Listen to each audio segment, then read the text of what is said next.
नमस्कार, मैं रश्मि। आप देख रहे हैं देश का नंबर 1 न्यूज चैनल प्रजातंत्र टीवी। लोकसभा चुनाव 2024 का 7वें चरण का मतदान आज संपन्न हुआ, तो वहीं अलग अलग सर्वे एजेंसियां अपने एग्जिट पोल के रिजल्ट जारी कर रही हैं।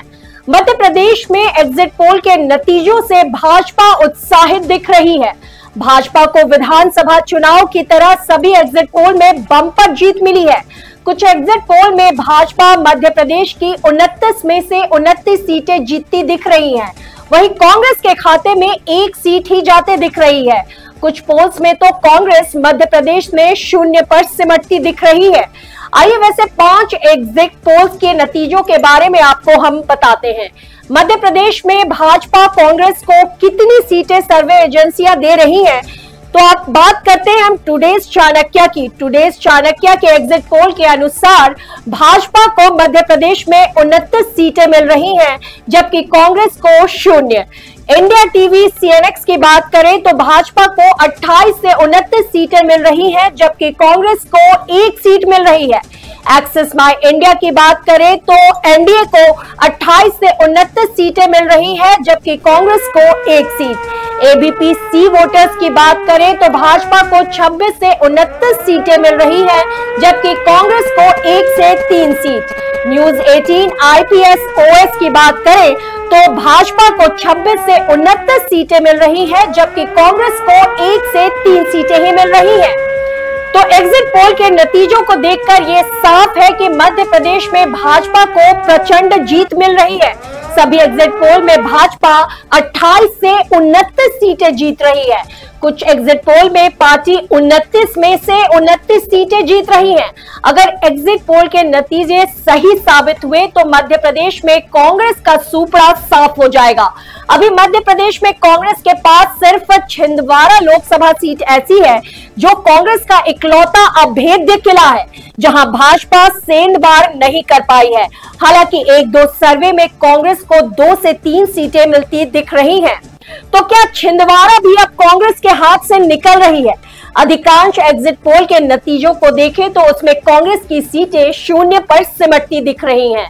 अगर यह अनुमान सही है तो क्या कांग्रेस के हाथ से छिंदवाड़ा भी निकल रही है?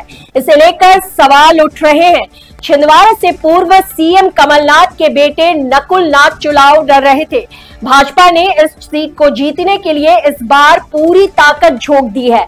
कांग्रेस के खेमे में कई बार सेंधमारी की थी। साथ ही MP भाजपा के बड़े नेता कैंप कर रहे हैं। इसके साथ ही भाजपा के बड़े नेता भी छिंदवाड़ा में जीत को लेकर दावा कर रहे हैं। हालांकि मध्य प्रदेश में एग्जिट पोल से इतर कुछ सीटों पर कांटे की टक्कर रही।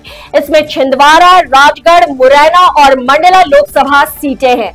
छिंदवाड़ा से कांग्रेस उम्मीदवार नकुल नाथ, राजगढ़ से कांग्रेस उम्मीदवार दिग्विजय सिंह, मंडला से भाजपा उम्मीदवार फग्गन सिंह कुलस्ते को कड़ी टक्कर मिल रही थी। हालांकि फाइनल रिजल्ट ये नहीं है। अंतिम रिजल्ट 4 जून को आएगा तो ही साफ हो पाएगा कि इस बार प्रधानमंत्री की गद्दी पर कौन विराजमान होगा। गौरतलब है कि मध्य प्रदेश में लोकसभा की 29 सीटें हैं। 2019 के लोकसभा चुनाव में भाजपा 28 सीटें जीती थी। वहीं 2024 के लोकसभा चुनाव में भाजपा 29 सीटों पर चुनाव लड़ रही है। कांग्रेस सिर्फ 27 सीटों पर चुनाव लड़ रही है। आइए अब हम बात करेंगे बिहार की। अगर हम बिहार की बात करें तो वहां भी नतीजे जो हैं वो बीजेपी के पक्ष में जाते दिख रहे हैं। जो सर्वे एजेंसियां हैं जिनके आंकड़े आए हैं, तो आपको बता दें कि इस बार फिर से उनके एजेंसियों के आंकड़ों के हिसाब से नरेंद्र मोदी की सरकार हैट्रिक लगाने जा रही है। इन सब के बीच बिहार में काफी टफ फाइट देखने को मिला। तो आपको बता दें कि टुडेज चाणक्य का बिहार का एग्जिट पोल क्या रहा। टुडेज चाणक्य के बिहार एग्जिट पोल के मुताबिक बीजेपी गठबंधन यानी कि बीजेपी, JDU, LGPR, हम और RLM को कुल 51% वोट मिल रहे हैं लोकसभा चुनाव में। वहीं कांग्रेस यानी कि कांग्रेस प्लस RJD, VIP और लेफ्ट को कुल 37% वोट मिले हैं। इसके अलावा अन्य को 12% लोगों ने वोट डाला है। तो ये थे आंकड़े बिहार के, जहां बिहार में एनडीए को 36 और इंडिया अलायंस को 4 सीटें मिल रही हैं। बिहार में एनडीए और इंडिया गठबंधन को मिले वोट प्रतिशत को टुडेज चाणक्य ने जब सीटों में बदला तो पाया कि बीजेपी यानी कि एनडीए गठबंधन बीजेपी प्लस जदयू, एलजीपीआर, हम और आरएलएम को कुल 36 सीटें मिलेंगी। वहीं कांग्रेस यानी कि India alliance, Congress, RJD, VIP और लेफ्ट को सिर्फ 4 सीटें हासिल होंगी। यहां पर अन्य के लिए कोई मौका नहीं है। लोकसभा चुनाव संपन्न होने के बाद अब हम नजर डालते हैं राजस्थान के एग्जिट पोल पर। अगर हम बात करें 5 अहम एग्जिट पोल के अनुमानों पर, तो राजस्थान में 10 साल के बाद कांग्रेस के हालात में सुधार होता दिख रहा है। हालांकि नुकसान के बावजूद भाजपा बढ़त बनाकर फिर सबसे बड़ी पार्टी के रूप में उभर कर सामने आ रही है। हालांकि ये नतीजे नहीं है, महज अनुमान है। 4 जून को चुनावी नतीजे आने के बाद ही स्थिति पूरी तरह से साफ हो पाएगी। आपको बता दें कि राजस्थान में 2019 के लोकसभा चुनाव में एनडीए को 25 की 25 सीटें मिली थी। इसमें भाजपा के हाथ में 24 सीटें हाथ लगी थी, जबकि कांग्रेस का खाता भी नहीं खुल पाया था। इंडिया टुडे के एक्सेस बाय इंडिया के सर्वे में 25 लोकसभा सीटों वाले राजस्थान में बीजेपी को 16 में से 19 सीटें, जबकि कांग्रेस को 5 से 7 सीटें मिलने का अनुमान लगाया जा रहा है। वहीं 1 से 2 सीटें अन्य के खाते में जा सकती हैं। एबीपी सी वोटर के एग्जिट पोल के अनुसार राजस्थान में बीजेपी लगातार तीसरी बार सरकार बनाने जा सकती है। एनडीए को 25 में से 21 में से 23 सीटें जो हैं, जबकि इंडिया गठबंधन को 2 से 4 सीटें मिलने का अनुमान है। न्यूज 24 और टुडेज चाणक्य की अगर हम सर्वे की बात करें तो बीजेपी को 51% वोट मिलने का अनुमान लगाया जा रहा है। इस हिसाब से राजस्थान में बीजेपी की जीत होती दिख रही है। सर्वे में बीजेपी को 25 में से 22 सीटें मिलती दिख रही हैं। वहीं कांग्रेस को 2 सीटें और अन्य के खाते में 1 सीट जाने का अनुमान है। टाइम्स नाउ के सर्वे की अगर हम बात करें तो ईटीजी के एग्जिट पोल पर नजर डालें, राजस्थान में बीजेपी को 18 और कांग्रेस को 7 सीटें मिलने की उम्मीद जताई गई है।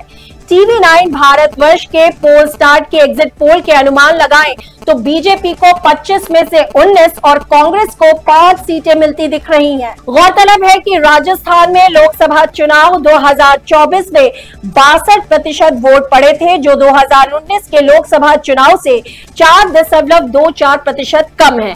यहाँ लोकसभा चुनाव 2 चरणों में संपन्न हुए थे। राजस्थान में दोनों चरणों के लोकसभा चुनाव में सभी 25 सीटों पर कुल 266 उम्मीदवार मैदान में हैं। पहले चरण का मतदान 19 अप्रैल को और दूसरे चरण का मतदान 26 अप्रैल को संपन्न हुआ था। तो आपको बता दें, ये थे आंकड़े विभिन्न राज्यों के जो एग्जिट पोल्स विभिन्न सर्वे एजेंसियों द्वारा जारी किए गए हैं। उसके अनुसार जो एक्चुअल नतीजे हैं, जो असली परिणाम है, वो 4 जून को ही साफ हो पाएगा कि इस बार भारत के प्रधानमंत्री की गद्दी पर कौन विराजमान होगा और अब की बार होगी किसकी सरकार। 4 जून को ये हम नतीजों के साथ आपके समक्ष उपलब्ध होंगे। धन्यवाद। तो तब तक देश और दुनिया की तमाम बड़ी खबरों को जानने के लिए बने रहिए प्रजातंत्र टीवी के साथ।